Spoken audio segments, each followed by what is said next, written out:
figure I should do a quick video on this because, yeah, broke a bunch of shit last week.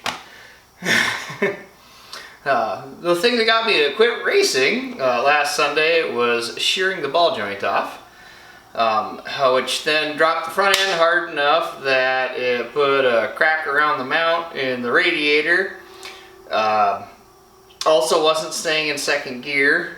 We fixed that with a bungee cord to keep racing anyway. So that needs to get fixed. Apparently the clutch was broken again, and yeah, gotta change the other ball joint still. I think I have all the parts here. It is currently Thursday evening, and I don't know, tomorrow afternoon, maybe 1, 2 o'clock, we're driving this car down to Alma, Wisconsin to do the Waumandee hill climb on Saturday, so got stuff to do.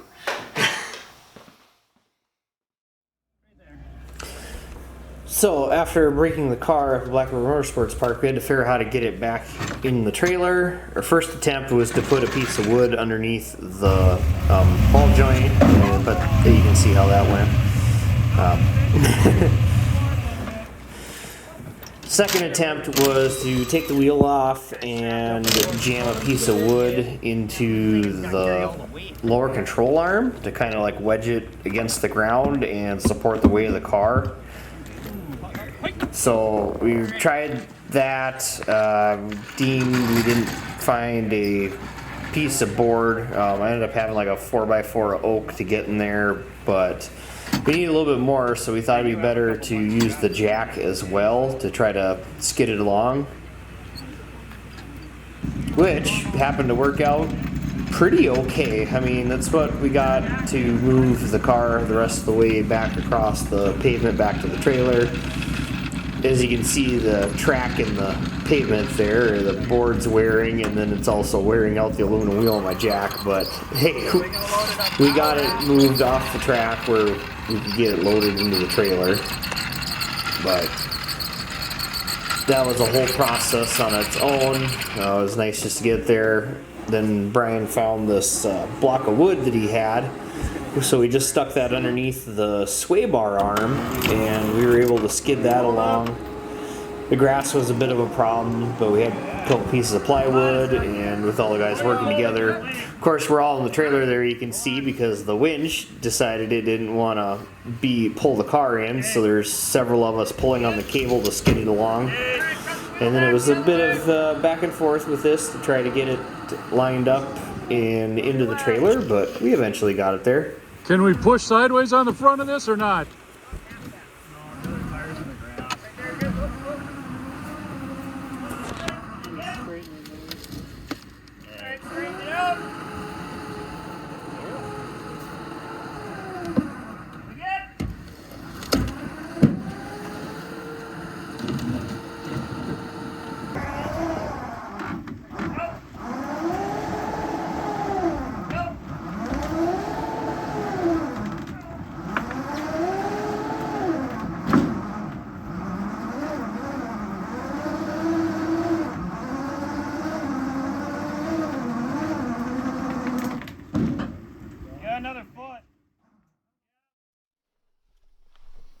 Here's what's left of the clutch.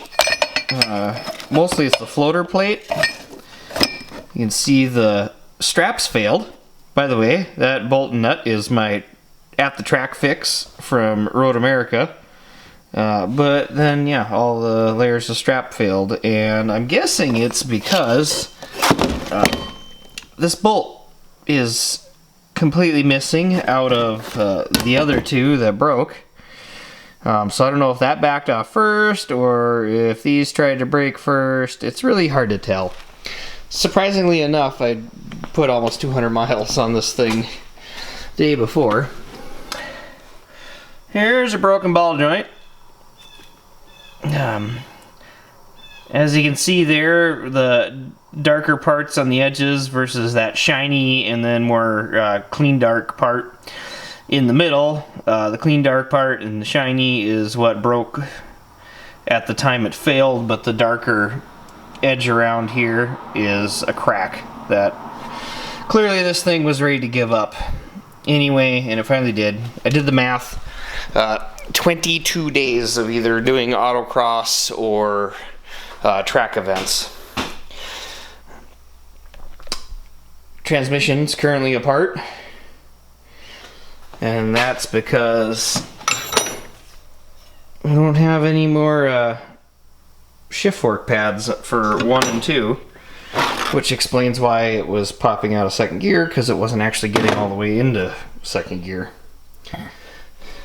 Also, the bolts exited the bell housing kind of violently. Yeah. The tunnel is okay though, so nothing big issue there. And I mean, I was still driving the darn thing, so not that big a deal. I pulled the radiator out the other night. This mount kind of cracked around the edge of the weld, so I just added a lot more weld to it. Kind of patch it back up. Hopefully it doesn't leak. I've got a pinhole, we're just gonna have to live with it unless I got time to attempt to fix it again, but I'm more concerned about getting the transmission put together and back in. I've already mounted the new clutch up. Obviously I needed to get that because it just wasn't gonna have time to try to get any replacement parts or anything, but the plan going forward is that if I can get replacement parts for that one to have as a backup, it'd be nice to just have for spares. And the other day I scored a second transmission that's completely disassembled, so I should be able to buy the upgrade parts for that one and build a full second transmission. And then I'll probably end up putting the road race gear in one and keep a stock fifth gear in the other. Because even right now, I know I'm not going to use fifth during this race, but we will be driving the car there and back, so I'm going to put the stock 6.4 overdrive gear back in, and I'll just save my 8.2 road race gear for the other transmission, and just kind of get them where they're both upgraded, and then I can run either one. Really the only couple of tracks that I need the road race fifth gear at, most notably, is Road America. I was using fifth a little bit at Watkins Glen too, but I really don't need it for most of the tracks I go to, so as long as I got both transmissions set up, it shouldn't be a big deal. And then really I pulled the transmission out of this thing in like half an hour, 45 minutes at the most the other night, so if I got to switch before an event or something like that, it shouldn't be that hard to do.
So having the shifter out and pouring the fluid in from the top, this has been way easier to do than trying to lay under the car and like hold a bottle and a hose and pump it in through the fill port.